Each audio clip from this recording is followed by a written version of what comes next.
Betsy and Thomas here for the American Intelligence Media. Thomas, President Trump has signed a very interesting executive order. It is entitled Executive Order Blocking the Property of Persons Involved in Serious Human Rights Abuse or corruption. Now, I know we've both looked at this. You've examined every item and have a brilliant report to our friends out there in media land. What is that land?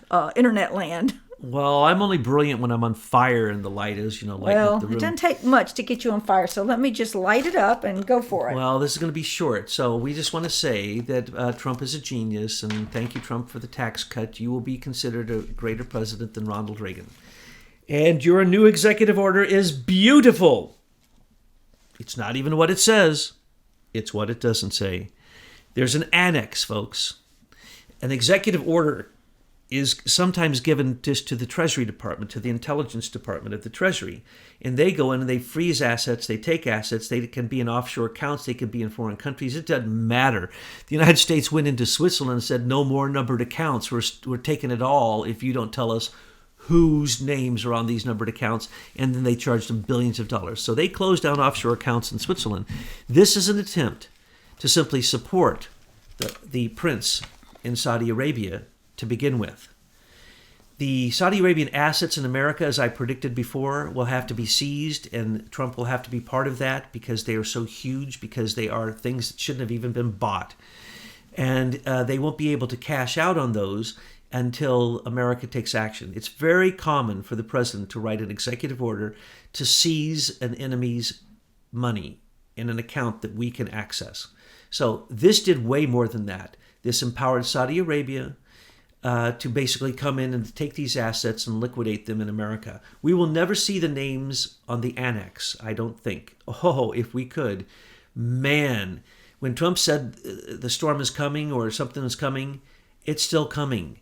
This is Saudi Arabia. He's saying to everyone, as he put his hand on that ball in the anti-terrorism room in Saudi Arabia, and he said, basically, let's just put it down into Thomas Paine language, if you support radical Islamic terrorism, we're not doing business with you. We don't care, petrodollar or not. So what did the Saudi Arabians do at that point? They couldn't handle that because their intelligence agency is not all that good, because the top guys go out and become rogue Saudi Arabian intelligence agencies, some of the biggest in the world, gun runners and everything else. So they linked with the Israeli Mossad, their supposed enemy. Isn't that bizarre? And now who is the Israelis going after? Hamas just left Palestine. Holy moly, now we can deal with Palestine. Hezbollah is being told to get out of Lebanon. Holy moly. So Israel won't have to go to war with Lebanon? Wow. Trump is pretty darn powerful. How about getting Hezbollah out of Syria? Because Hezbollah are the very people he's targeting here. They are the radical terrorists. So this is pushing on Iran. This will be able to really mess with Iran. It'll also be able to mess with France, who does business with Iran, even when they had sanctions on them. It'll be able to mess with the Chinese, with the Russians, all kinds of people. What he did is he took what Obama had already created, which was the most powerful executive orders, giving more power to the president than any time in history, and he closed every loophole there was. I don't know who wrote that executive order. It was written by a genius. There is nothing it does not cover.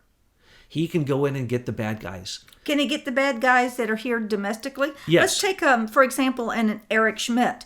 All that money and all that corruption, could someone like that be a target? Those lying bags of bull dung keep their money in offshore accounts. Trump, with this executive order, can go take all the money out of their How about all the offshore money accounts. that Hillary and Bill have squirreled away in their accounts from the Clinton Foundation? If they find corruption in the Clinton Foundation, they can freeze all of their foundations and initiatives until proven innocent. Well, Yes. our president is a man of action, Thomas, and I don't think that executive order was just done because he had nothing to do. He shouldn't have shown anyone that executive order. Generally, did you ever see Obama ever show? Maybe it's giving a shot across the bow. Thank you very much. He's telling all of them. He's saying, okay, you corrupt people like Eric Schmidt and like Facebook and all you Apple and Jeff Bezoses who don't pay taxes, I'm coming after you. I'm going to seize your assets. And when I do, your company is going to collapse, because if I seize your assets, you're running on a very thin thread. When they say they make all that money, those are lies. And also, it will. There are a lot of names that we don't know of people who are involved in human trafficking, drug trafficking, and all of this. We only talk about the top political figures in the swamp, but there are a lot of folks involved in this. It's going to be a huge shock. It's almost like a great purge for the whole world. What he did is the following. I was a principal and a superintendent. And when you got naughty people, you bring them in and you show them something that scares them so bad, and then you don't show them something that makes them think that they're on that list. So he just sent a shot across the bow, writing the most comprehensive presidential corruption, rigging, busting executive order, which I'm sure went to all agencies except for the annex. Why did he put an annex, and why did he say there was an annex? He didn't need to list the secret names of the people. You never see Obama ever show an executive order where he froze the accounts of people. But that's what he did. When Obama says he put sanctions on Russia, he went after individuals who were oligarchs, froze their accounts. That's what he did, so that the people that he likes would make the money that is being taken from the people whose accounts have been frozen. That's what Obama sanctions are. Now, Trump can do that to anybody he wants. He will do it to the Saudi Arabians if they don't give the money back to Saudi Arabia that they stole and used on Western stupidity, buying things in America just because they have so much money. And then Trump said also, if you do this, I'll let you come on the New York Stock Exchange. We'll get out of the petrodollar and only giving you worthless U.S. Treasury bonds. And we'll let you get on the stock market, which is soaring to the universe, to the stars.